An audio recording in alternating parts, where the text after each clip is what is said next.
जय बिहारी जी की। मैं आपको एक कहानी बताना चाहती हूँ कि एक भक्त था।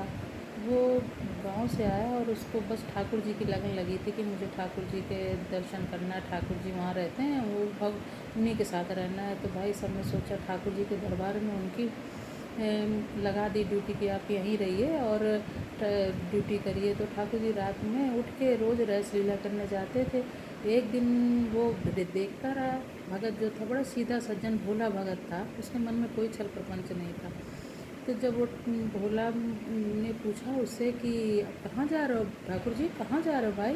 तो बोले कि हम वहाँ रास लीला करने जा रहे हैं। तो बोला मैं भी साथ चलूँगा।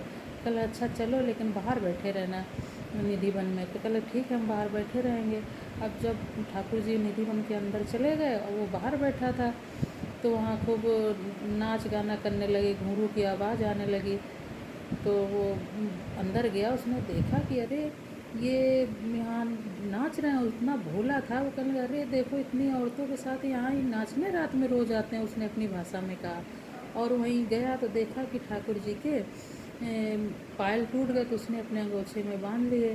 फिर ठाकुर जी का समय हो गया 4 बजे, तो वहाँ से आ गए निधि वन से। और वहाँ अपने मंदिर में बिहारी जी मंदिर विराजमान हो गए। सुबह सुबह गोस्वामी जी उनको जगाने आए, तो कहने लगा अरे रात भर तो ये नाचत रहे हैं, अब इनकी तुम आरती पूजा करोगी, सुबह से खड़े हो जाएंगे, फिर कुछ तो सो लेने दो उनको। क्योंकि भगत बहुत निर्मल था, मन में कोई पाप नहीं था। तभी से ठाकुर जी की 4 बजे की वो आरती नहीं होती है, मंगला आरती नहीं होती है, और उनकी 8 बजे आरती की जाती है समय अनुसार। यही निर्मल भक्तों का है, जिसका निर्मल से मन होता है, ठाकुर जी हमेशा उसका साथ देते हैं और उसकी हर बात को समझते हैं, उसके भगवान के दर्शन होते हैं। जय श्री कृष्ण।